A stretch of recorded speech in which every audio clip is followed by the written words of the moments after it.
The privilege of a lifetime is to become who you truly are. These words, spoken by renowned psychologist Carl Jung, echo through the corridors of human experience. But what does it truly mean to choose yourself? Not in the shallow, self-centered way that modern culture often portrays, but in the profound soul-awakening manner that transforms lives. This is what happens when you finally choose yourself. Have you ever found yourself at a crossroads? One path leads to what others expect of you, the safe route, paved with external validation and societal approval. The other path, overgrown and uncertain, leads towards something that calls to you from deep within, something authentic but perhaps frightening in its unfamiliarity. This crossroads isn't just a single moment. It appears throughout our lives, presenting itself in quiet Sunday afternoons when restlessness fills your chest, in sleepless nights when questions of purpose keep you awake, in moments of sudden clarity when you realize your life has drifted far from your deepest truths. When was the last time you asked yourself, am I living my life or someone else's expectation of what my life should be? The journey of choosing yourself begins not with grand declarations or dramatic life changes, but with this simple yet profound question. A question that, when honestly answered, might reveal uncomfortable truths about how many of your choices have been made to please others, to fit in, to avoid disappointment or conflict. The first thing that happens when you begin to truly choose yourself is discomfort. Like a limb that has fallen asleep beginning to awaken, the initial sensation is not pleasure but pins and needles, parts of your authentic self that have been suppressed for years. Your genuine interests, your honest opinions, your natural inclinations begin to stir, and their awakening can be jarring. Close your eyes for a moment. Recall a time when you knew deep down that you were betraying your own truth to maintain peace or meet expectations. How did that feel in your body? Where did you carry that compromise? In a tightness in your chest? A knot in your stomach? A persistent headache? The body keeps the score of our self-betrayals. It remembers the cost of saying yes when your soul was screaming no. The second thing that happens when you choose yourself is resistance, both internal and external. The voices of doubt arise. Who are you to want something different? Who are you to believe you deserve more? Who are you to disrupt the comfortable patterns of those around you? These voices aren't strangers. They're familiar companions that have grown louder over years of self-abandonment. They speak in the tones of parents, teachers, partners, friends, society, all the external influences that have shaped your understanding of what is possible or permissible for your life. Ask yourself now, whose voice do you hear most clearly when you contemplate a change that feels right to you but might disappoint others? What are the words they use? What fears do they awaken? External resistance soon follows. As you begin making choices aligned with your authentic self, those who have grown accustomed to your compliance may express confusion, concern, or even anger.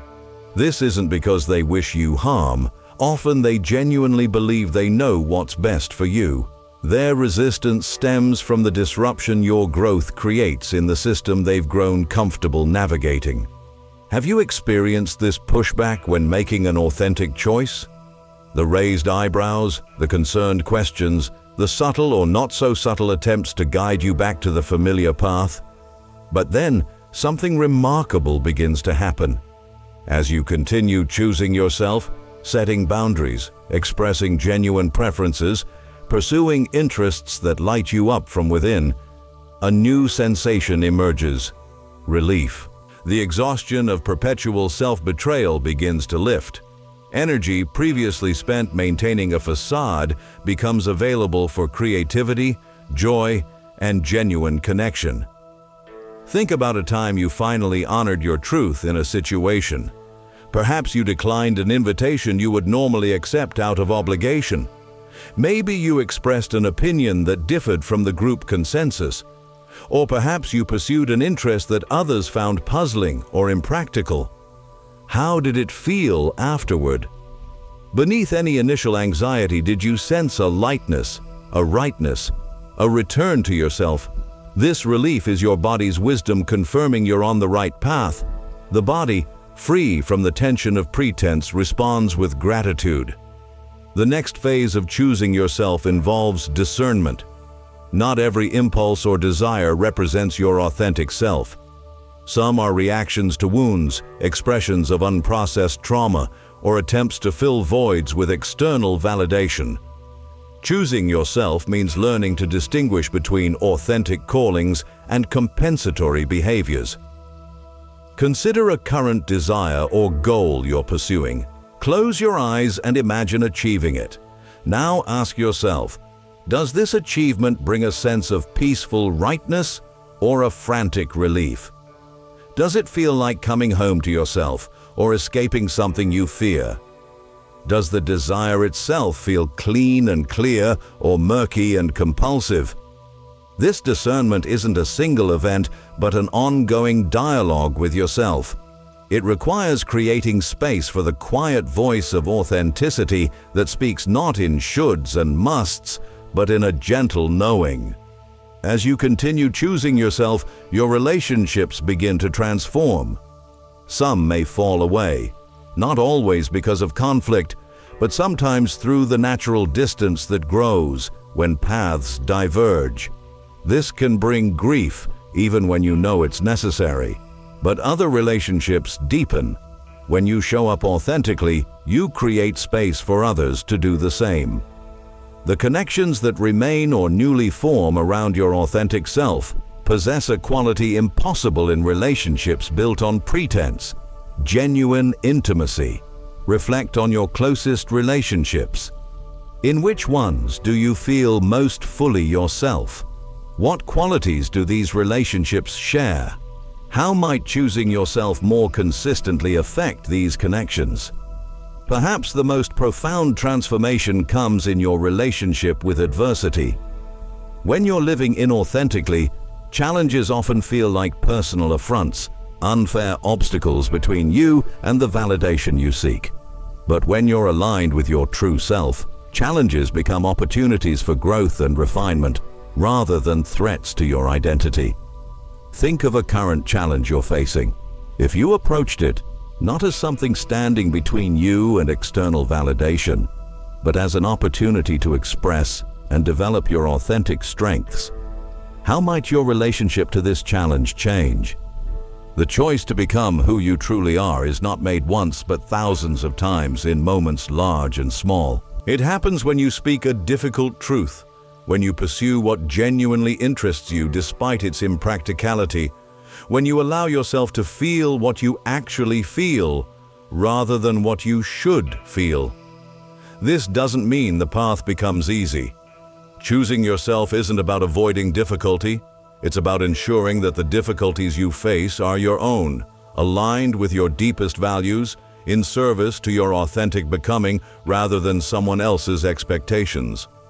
As psychologist James Hollis writes, the task of individuation, of psychological growth, obliges us to find what is true for us and to live it, whatever the cost.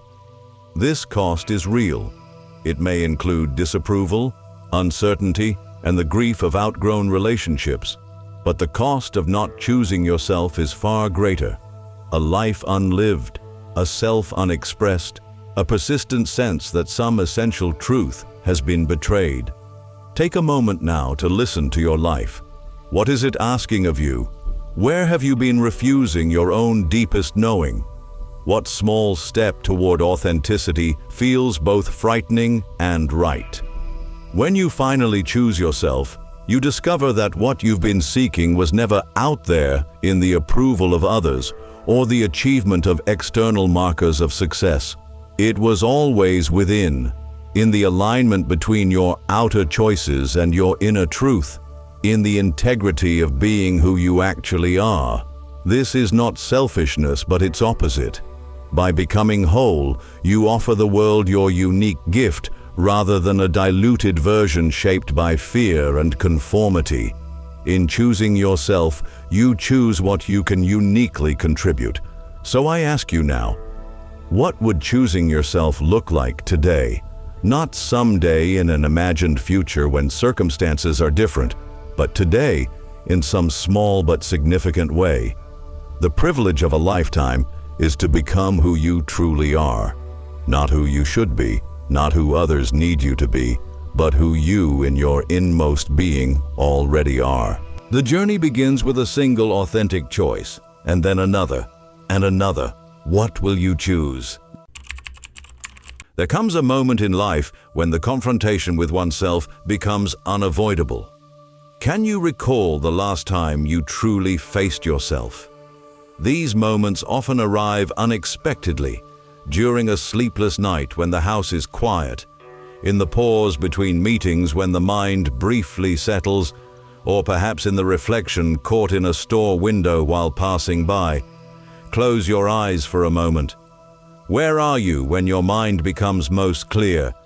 It's as if looking through a mirror reveals not only the outer self, but everything carried within. The fears that whisper in the dark corners of your mind, the insecurities that have shaped your decisions for years, the hidden desires you've never spoken aloud, and the unresolved conflicts that create ripples through every relationship you hold. What do you see when you truly look at your reflection? Not just your physical appearance, but the person behind your eyes. When was the last time you asked yourself, what am I avoiding facing about myself? Which parts of me have I been neglecting? What would happen if I fully embraced both my light and shadow? It is in these reflective moments that understanding begins. Knowing one's own darkness is the key to dealing with the darkness that others carry. The mirror doesn't lie. It simply reveals what has always been there, waiting for acknowledgement. Think about a recent interaction where someone's behavior triggered a strong emotional response in you. What might that reaction reveal about your own unhealed parts? The mirror moment isn't just about recognition, it's the threshold of transformation. When you finally choose yourself, you choose to see clearly. You choose to integrate all parts of your being. You choose authenticity over comfort. What would change tomorrow if you made one decision based entirely on what you truly need rather than what others expect? The choice to face yourself is perhaps the most courageous act you'll ever undertake. It's also likely the most liberating. Take a breath. Feel the weight of the masks you carry. Now imagine setting them down one by one. This is what happens when you finally choose yourself. The mirror becomes not an object of fear, but a trusted companion on the journey toward wholeness. In daily life, there exists a constant collision with the emotions of others. In meeting rooms where tension hangs heavy, at dinner tables where unspoken expectations create invisible walls, in conversations where words say one thing while faces reveal another. The negative energy of others surrounds and infiltrates. Think of a recent interaction that left you feeling drained. Where in your body did you feel that drain? Was it a heaviness in your chest? A tightness in your shoulders? A knot in your stomach? These moments throw the spirit off balance, plant seeds of doubt, create confusion. There is guilt for not measuring up, anger at being misunderstood, frustration at carrying burdens that don't belong there. Take a moment now to place your hand over that part of your body that absorbs stress from others. Breathe into it. What message might this tension be trying to deliver? But what if these reactions, these emotions, are not really about the self? What if the behavior of others has more to do with their own unprocessed pain? Recall the last time someone's words or actions felt disproportionately harsh. If you could see beneath their behavior to the pain driving it, what might you discover? The dissonance arrives daily. The colleague who criticizes your work might be terrified of their own inadequacy. The family member who demands your time might be desperately fighting their own loneliness. The friend who disappears might be drowning in struggles they cannot name. Who in your life might be acting from a place of pain rather than intention? How does that realization shift your perspective? The tears that come in private moments, in parked cars, shower stalls, or empty stairwells, they aren't weakness. They are recognition. They are the body's way of saying, this path is no longer sustainable. When was the last time you allowed yourself to truly feel the weight of what you've been carrying? What were those tears trying to tell you? Daily dissonance is the friction between who others need you to be and who you truly are. It's the static noise that drowns out your inner voice. Close your eyes and imagine turning down the volume on everyone else's expectations. In that quiet space, what whispers arise from within you? The moment you recognize that their chaos isn't yours to solve, that's the first breath of freedom. The moment you understand that their expectations aren't your responsibility, that's the first step toward authenticity. What boundaries have you been afraid to set? What words have you been swallowing? Write them down now, even if only in your mind. When you finally choose yourself, the dissonance doesn't disappear, but it transforms. It becomes information rather than obligation. It becomes a map showing where you end and others begin. Place one hand on your heart. With each inhale, silently say, their journey is theirs. My journey is mine. Feel the truth of this statement in your body. This is what happens when you finally choose yourself. The daily dissonance becomes not a burden to carry, but a clarion call to return home to your own truth. The questions that initiate change are rarely comfortable. They arrive like uninvited guests, disrupting the carefully maintained order of your life. They demand attention when you least expect them. Take a deep breath. Create space within yourself. Now, let each question land fully before moving to the next. Who would I be if not for the roles others have assigned to me? Close your eyes and visualize yourself stripped of all labels: child, parent, partner, professional, caretaker, achiever. In that naked authenticity, what qualities remain that are uniquely yours? What emerges when the expectations fall away? What parts of my life feel like suffocation rather than breath? As you move through your day, place your attention on your breathing. Notice when it becomes shallow or constricted. What conversation, activity, or environment caused that shift? What would it feel like to give yourself permission to breathe fully in those moments? Which decisions have I made from fear rather than desire? Think of 3 significant choices that shaped your current life circumstances. For each one, ask yourself, was I moving toward something I wanted or away from something I feared? How might your path have differed if desire had been your compass? Whose voice am I hearing when I tell myself what I should be? The next time you catch yourself thinking, I should, pause and listen more deeply. Does that voice belong to a parent, a teacher, society, a younger version of yourself trying to stay safe? Place a hand on your heart and ask, what would my authentic voice say instead? These queries reveal an uncomfortable truth. Many lives are built around being needed, around fitting into spaces that others have created, around responding to expectations rather than internal calling. Consider the areas where you feel most valued by others. Are these aligned with where you feel most alive? Where is the overlap and where is the disconnect? Your worthiness does not depend on how well you meet others' needs, how seamlessly you fit into predetermined roles, how perfectly you fulfill external expectations, how much discomfort you can endure without complaint. What would change tomorrow if you believed this to be absolutely true? What small act of liberation might you permit yourself? It is challenging not to immediately react to the darkness seen in others. It requires patience and self-knowledge to pause and look inward, instead of reacting immediately to the outside world. The next time someone's behavior triggers a strong emotional response in you, try this practice. Notice the physical sensation that arises first, before the thoughts.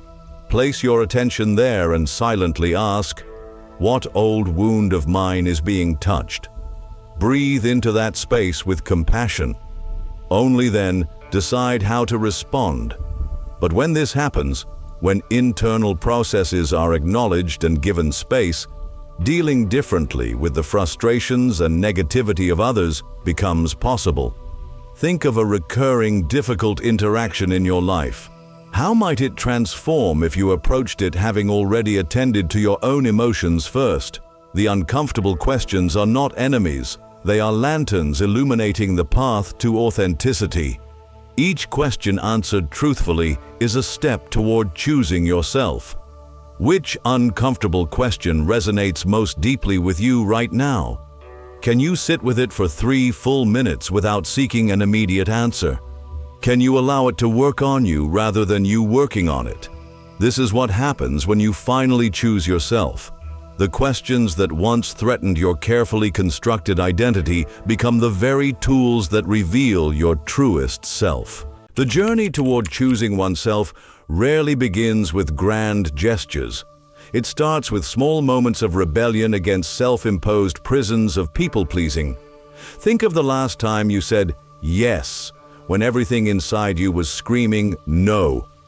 How did your body feel in that moment? Where did you feel the tension? In your throat, your chest, your stomach? A dinner invitation declined despite the potential disappointment it might cause. Imagine receiving an invitation right now to an event you have no desire to attend. Feel the familiar pressure to accept, the anticipated guilt of declining. Now, envision yourself crafting a gentle but firm response. Thank you for thinking of me, but I won't be able to make it. Take a deep breath. How does that response feel in your body? An interest pursued despite its impracticality in others' eyes. What creative pursuit or passion have you abandoned because someone important told you it wasn't sensible? Close your eyes and picture yourself engaging in that activity, fully immersed in its joy. What sensations arise? What if you dedicated just 15 minutes to it tomorrow? Notifications turned off despite the world's insistence on constant availability. Right now, notice the subtle anxiety of potential missed messages. Then, imagine silencing your phone completely for 1 hour. What fears arise? What relief might follow?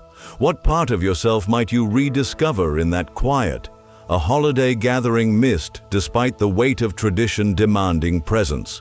Recall a family tradition that drains rather than nourishes you. What would happen if you chose differently this year? Who might be disappointed? And more importantly, what would become possible for you instead? Each no to others becomes a yes to oneself. Each boundary set becomes a declaration of worth. Consider your week ahead. Identify one specific request you can decline or one boundary you can establish. Write it down now, even if only in your mind. Feel the resistance, acknowledge it, and move forward anyway. Small rebellions to try this week. Leave a message unread for a full day. Wear something that pleases only you. Spend money on something others might view as frivolous. Say, I need to think about it, instead of an immediate yes, sit in silence for 5 minutes before checking your phone in the morning. Which of these small acts of self-reclamation feels most daring to you? What might it unlock? The mirror of self-knowledge teaches that understanding the darkness of others is only possible after examining one's own shadows. Think of someone whose behavior consistently triggers you. What aspect of yourself might be reflected in their actions? What part of yourself have you been unwilling to acknowledge? Learning to accept what exists within allows for responding with more calm, understanding, and wisdom to the darkness that others carry. Place your hands over your heart. Breathe deeply. Whisper to yourself, I accept all parts of me, the light and the shadow, the giving and the withholding, the yes and the no. Notice how this acceptance creates space around your heart. Your small rebellions are not selfish acts. They are necessary recalibrations. They are the compass needles pointing toward your authentic north.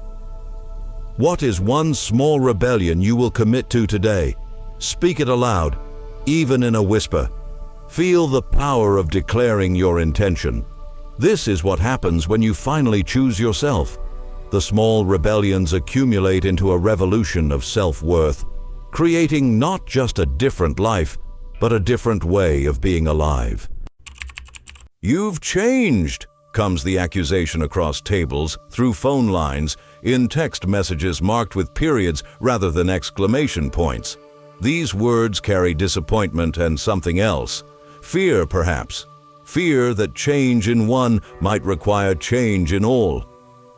Recall the last time someone noted your transformation with disapproval in their voice. What subtle shifts in their tone or expression revealed their discomfort? Where in your body did you feel their resistance landing?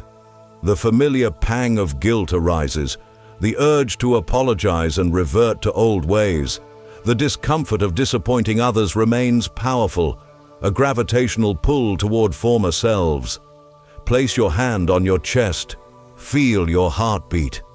Now, remember a moment when you stood firm in your truth, despite another's disappointment.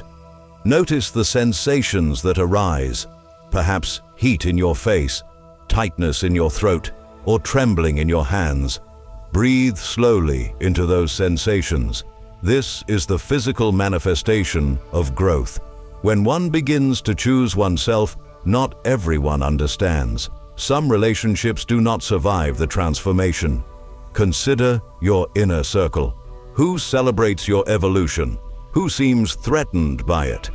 Draw an imaginary map of your relationships, placing those who nurture your authentic self closest to the center, and those who resist your changes farther away. The voices of resistance often say, "You used to be more fun. Why can't things stay the way they were? You never have time for us anymore. I miss the old you."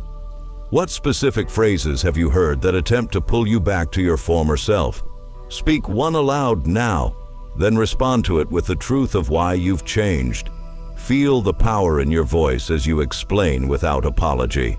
This is perhaps the most difficult part of the journey, recognizing that some connections were built on the foundation of self-denial, a willingness to shrink, to accommodate, to silence internal needs. Think of a relationship that feels strained as you've begun to honor your boundaries.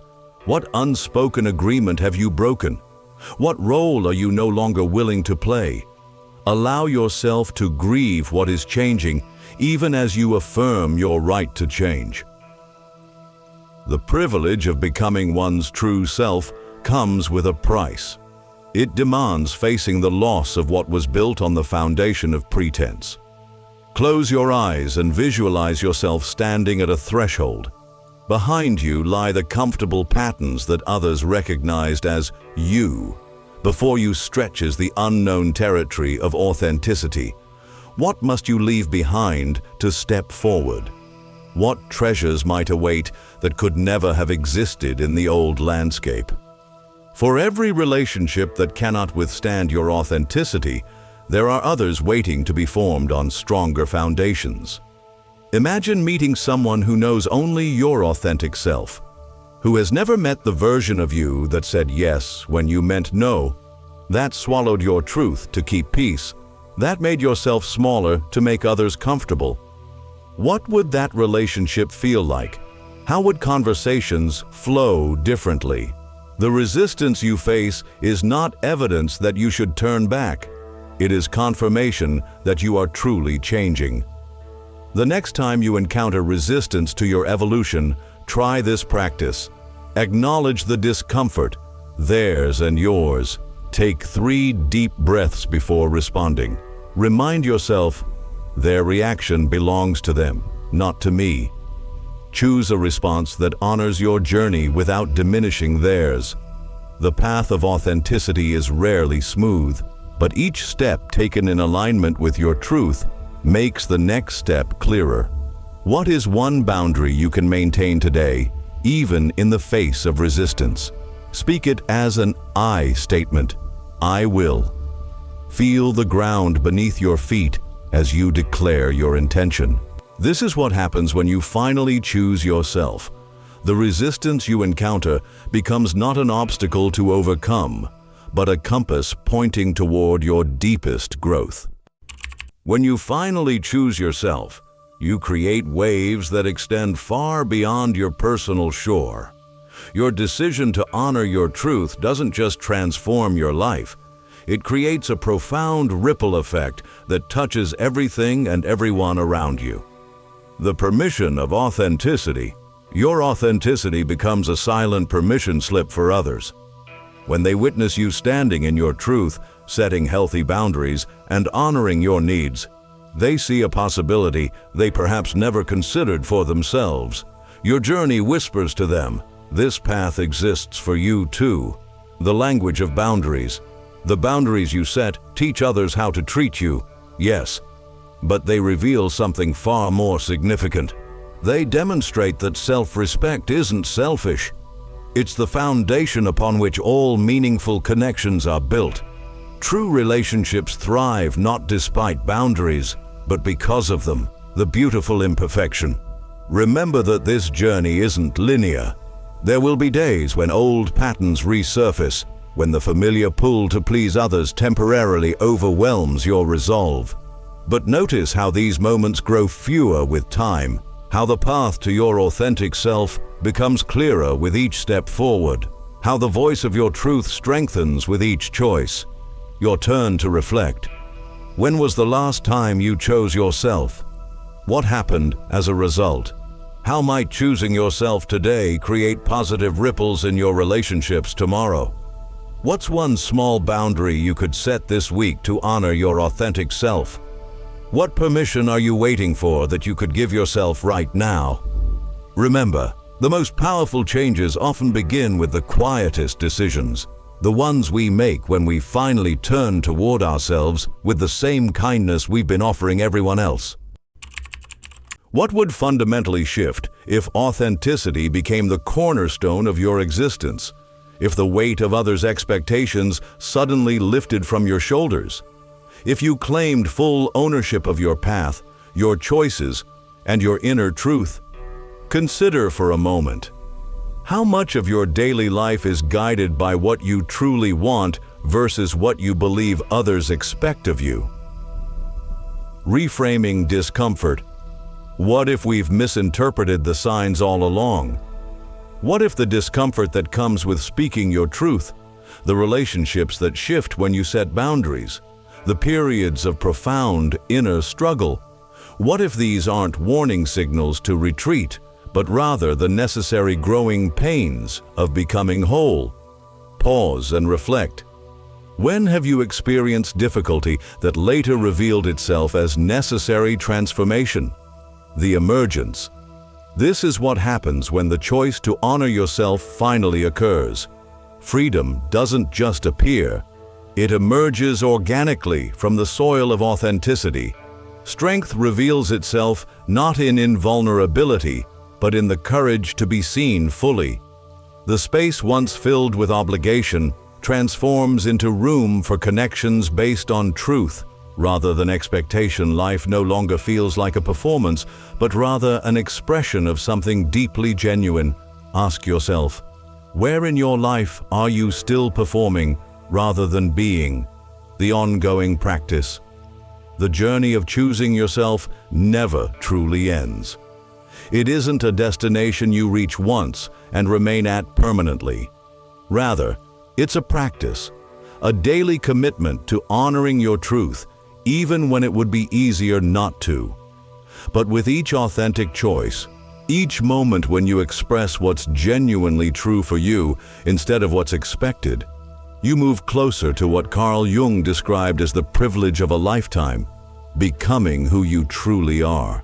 Today's invitation: what is one small, authentic choice you could make today that honors your true self? A question for deeper exploration: what part of yourself have you been hiding that's asking to be expressed? Remember that choosing yourself doesn't mean choosing selfishness, it means choosing integrity. And in that integrity, you offer the world not what it demands, but what only you can give, your authentic self. And that's a wrap for today. If you enjoyed the video, don't forget to hit that like button, subscribe if you haven't already, and ring the bell so you never miss an upload. Drop a comment below. I'd love to hear your thoughts. Until next time.